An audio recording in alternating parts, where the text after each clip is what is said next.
മരണപ്പെട്ട മുത്തച്ഛന്റെ മൃതദേഹവും വഹിച്ച് ശ്മശാനത്തിലേക്ക് ആംബുലൻസ് യാത്ര. ഈ സമയം സാധാരണ ഉള്ളതുപോലെ തന്നെ റോഡിലെ ഒരു കുഴിയിലേക്ക് ആംബുലൻസ് ഒന്ന് വീണു. ഇതോടെ ഈ കുടുംബത്തിന് തിരിച്ചു കിട്ടിയത് 80-കാരനായ സ്വന്തം മുത്തച്ഛന്റെ വിലപ്പെട്ട ജീവൻ.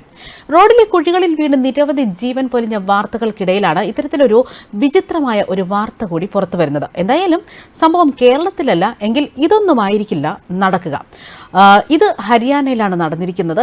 റോഡിലെ കുഴി കാരണം 80 വയസ്സുകാരനായ ദർശൻ സിംഗിനാണ് ജീവൻ തിരിച്ചു കിട്ടിയത്. മൃതദേഹം വീടിനടുത്തേക്കുള്ള സംസ്കാരത്തിനായി കൊണ്ടുപോകുന്നതിനിടെയാണ് സംഭവം. സംസ്കാരത്തിനായി വിറക് വരെ ഒരുക്കിയിരുന്നു. ആംബുലൻസ് യാത്രയിൽ ദർശൻ സിംഗിനൊപ്പം ഉണ്ടായിരുന്നത് ചെറുമകനാണ്. ആംബുലൻസ് ഒരു കുഴിയിൽ വീണതോടെ ദർശൻ സിംഗ് കൈ ചലിപ്പിക്കുന്നത് ഈ ചെറുമകൻ കണ്ടിരുന്നു. തുടർന്ന് ഹൃദയമിടിപ്പ് പരിശോധിച്ച് ആംബുലൻസ് ഡ്രൈവറോട് അടുത്തുള്ള ആശുപത്രിയിലേക്ക് പെട്ടെന്ന് പോകാനായിട്ടായിരുന്നു ഈ കുടുംബം ആവശ്യപ്പെട്ടത്. തുടർന്ന് പരിശോധിച്ചപ്പോഴാണ് ഇദ്ദേഹം മരിച്ചിട്ടില്ലെന്ന് ഡോക്ടർമാർ അറിയിച്ചത്. ഇതിന് പിന്നാലെ അദ്ദേഹം കാർണാലിലെ ആശുപത്രിയിൽ ചികിത്സയിലാണ്. ആരോഗ്യനിലയൊക്കെ ഗുരുതരമാണെങ്കിലും വേഗത്തിൽ സുഖം പ്രാപിക്കും എന്ന പ്രതീക്ഷയിൽ തന്നെയാണ് കുടുംബം. ഇക്കഴിഞ്ഞ കുറച്ച് ദിവസമായി ഇദ്ദേഹത്തിന് വാർദ്ധക്യ സഹജമായ കുറച്ച് അസ്വസ്ഥങ്ങളൊക്കെ ഉണ്ടായിരുന്നു. നെഞ്ചുവേദനയെ തുടർന്ന് ഇദ്ദേഹത്തെ ആശുപത്രിയിലേക്ക് കൊണ്ടുപോയിരുന്നു. 4 ദിവസം വെന്റിലേറ്ററിലൊക്കെ ആയിരുന്നു. വ്യാഴാഴ്ചയാണ് ഹൃദയമിടിപ്പ് നിലച്ചതായി ഡോക്ടർമാർ അറിയിച്ചത്. തുടർന്ന് വെന്റിലേറ്ററിൽ നിന്നും പുറത്തെടുത്തു. ഇതിന് പിന്നാലെ അന്ത്യകർമ്മങ്ങൾക്ക് ആംബുലൻസിൽ കൊണ്ടുപോവുകയായിരുന്നു.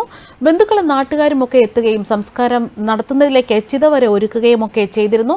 ഇതിനിടയിലാണ് അദ്ദേഹത്തിന്റെ മൃതദേഹവും വഹിച്ചുകൊണ്ടുള്ള ആംബുലൻസ് വരികയും പെട്ടെന്ന് തന്നെ ഒരു കുഴിയിലേക്ക് വീഴുകയും ഉടൻ തന്നെ ഇദ്ദേഹത്തിന് ജീവൻ തിരികെ കിട്ടുകയും ചെയ്തിരിക്കുന്നു എന്നതാണ് വിവരങ്ങൾ. അതേസമയം മരിച്ചെന്ന് കരുതി ഡോക്ടർമാർ വിധി എഴുതുന്നവർ ചിതയിലേക്ക് എടുക്കും മുൻപ് കണ്ണു തുറന്ന പല സംഭവങ്ങളുമൊക്കെ നാം കേട്ടിട്ടുണ്ട്. അത്തരത്തിലൊരു സംഭവം ഈ അടുത്തിടെ കേരളത്തിലും നടന്നിരുന്നു. അതായത് കാട്ടാനയുടെ ആക്രമണത്തിൽ കൊല്ലപ്പെട്ട പിതാവിന്റെ മൃതദേഹം തിരിച്ചറിഞ്ഞ് മക്കൾ വീട്ടുവളപ്പിൽ സംസ്കരിച്ചു. ഒടുവിൽ സഞ്ചയനത്തിന്റെ അന്ന് മരിച്ചെന്ന് കരുതി സംസ്കരിച്ച പിതാവ് ജീവനോടെ എത്തിയ വാർത്തകളായിരുന്നു കേരളത്തിലടുത്ത് ഞെട്ടലുണ്ടാക്കിയ ഒരു സംഭവം. ഇതോടെ പുലിവാലി പിടിച്ചതാകട്ടെ കേരള പോലീസുമായിരുന്നു. കാരണം മക്കൾ സംസ്കരിച്ചത് പിതാവല്ലെങ്കിൽ പിന്നെ ആരെയാണ് എന്നതാണ് പോലീസിനെ പോലും ഇപ്പോൾ വട്ടം കറക്കിയിരിക്കുന്നത്. പത്തനംതിട്ട നിലയ്ക്കലിനും ഇലവുങ്കലിനും ഇടയിലെ MR കവലയിലായിരുന്നു ഇത്തരത്തിലൊരു വിചിത്ര സംഭവം. മരിച്ചെന്ന് പറഞ്ഞയാളെ ഒരാഴ്ചയ്ക്ക് പിന്നാലെ പരിചയക്കാരനായ വനം വാച്ചറാണ് കിലോമീറ്ററുകൾക്കാളെ ജീവനോടെ കണ്ടെത്തിയത്. പെരിനാട് മഞ്ഞപ്പാറ സോഫിയ ഭവനിൽ രാമൻ ബാബു എന്ന 75-കാരൻ മരിച്ചെന്ന് കരുതിയാണ് മക്കൾ മൃതദേഹം ഏറ്റെടുത്തത്. ഇതിന് പിന്നാലെയാണ് രാമൻ ബാബുവിനെ കൊക്കാത്തോടിന് സമീപം കാട്ടാമ്പാറയിൽ വനം വാച്ചറും പരിചയക്കാരനുമായ മനു എന്ന വ്യക്തി കണ്ടത്. താൻ മരിച്ചെന്നാണ് മക്കളും നാട്ടുകാരും മനസ്സിലാക്കിയിട്ടുള്ളതെന്ന് അറിഞ്ഞ രാമൻ ബാബു ഏറെ അങ്കലാപ്പിലായി. തുടർന്ന് വാച്ചർ മനു ഇയാളെ കോന്നി പോലീസ് സ്റ്റേഷനിലെത്തിച്ചു. ഇവിടെ നിന്ന് നിലയ്ക്കൽ പോലീസിന് രാമൻ ബാബുവിനെ കൈമാറുകയായിരുന്നു. ഇക്കഴിഞ്ഞ 30-ാം തീയതി രാവിലെയാണ് റോഡരികിൽ മൃതദേഹം കണ്ടെത്തുന്നത്. പെരിനാട് പഞ്ചായത്ത് 9-ാം വാർഡ് മെമ്പർ മഞ്ജു പ്രമോദിന്റെ മൊഴി അടിസ്ഥാനമാക്കി പോലീസ് കേസെടുത്തു. ശബരിമല തീർത്ഥാടകനെ ആന ചവിട്ടിക്കൊന്നെന്നായിരുന്നു ആദ്യം പ്രചരിച്ച വാർത്ത. പിന്നാലെയാണ് മരിച്ചത് രാമൻ ബാബു ആണെന്നും മകനും രാജമ്പാറ ഫോറസ്റ്റ് സ്റ്റേഷനിലെ താൽക്കാലിക വനം വാച്ചറുമായ ബോസും മറ്റ് മക്കളുമൊക്കെ തിരിച്ചറിഞ്ഞത്. രാമന്റെ 6 മക്കൾ ചേർന്നാണ് മരിച്ചത് പിതാവാണെന്ന് ഉറപ്പിച്ചത്. തുടർന്ന് ചെങ്ങന്നൂർ ഗവൺമെന്റ് ആശുപത്രിയിൽ പോസ്റ്റ്മോർട്ടം നടത്തിയപ്പോൾ ആനയുടെ അടിയേറ്റാണ് മരണമെന്ന് സ്ഥിരീകരിച്ചു. നെഞ്ചിൽ ആന മസ്തകം കൊണ്ട് അമർത്തിയതിന്റെ ലക്ഷണങ്ങളടക്കം ഉണ്ടായിരുന്നു.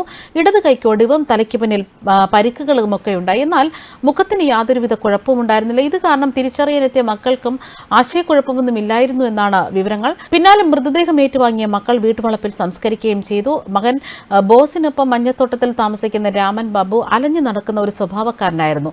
പ്രധാന പാത വിട്ട് കൊടും വനത്തിലൂടെയൊക്കെയാണ് ഇയാളുടെ സഞ്ചാരം. 2 മാസം മുമ്പ് ഒരു അച്ചൻകോവിലിൽ മകളുടെ വീട്ടിലായിരുന്നു താമസം. കൊക്കാത്തോട്ടിലുള്ള മകന്റെ വീട്ടിലും പോകാറുണ്ട്. ഏറിയ സമയവും വനത്തിനുള്ളിലൂടെ സഞ്ചരിക്കുന്നതിനാൽ പുറം ലോകത്തുള്ളവർക്ക് കാര്യമായ പരിചയമില്ല. എന്നാൽ വനം വാച്ചറായ മനുവിന് രാമൻ ബാബുവിനെ നേരത്തെ തന്നെ അടുത്ത് പരിചയമുണ്ട്. മരിച്ചയാൾക്ക് രാമൻ ബാബുവുമായുള്ള മുഖസാമ്യമാണ് മക്കൾക്ക് തെറ്റുപറ്റാൻ കാരണമായത്. അതേസമയം ഇപ്പോൾ പുലിവാലി പിടിച്ചിരിക്കുന്നത് പോലീസാണ്. മൃതദേഹം ദഹിപ്പിക്കാതെ മറവ് ചെയ്തു എന്നത് മാത്രമാണ് ഇവർക്ക് ആശ്വാസം. മൃതദേഹം പുറത്തെടുത്തിന് DNA പരിശോധന നടത്തിയാണ് യഥാർത്ഥത്തിൽ മരിച്ചത് ആരാണ് എന്ന് തിരിച്ചറിയേണ്ടത്.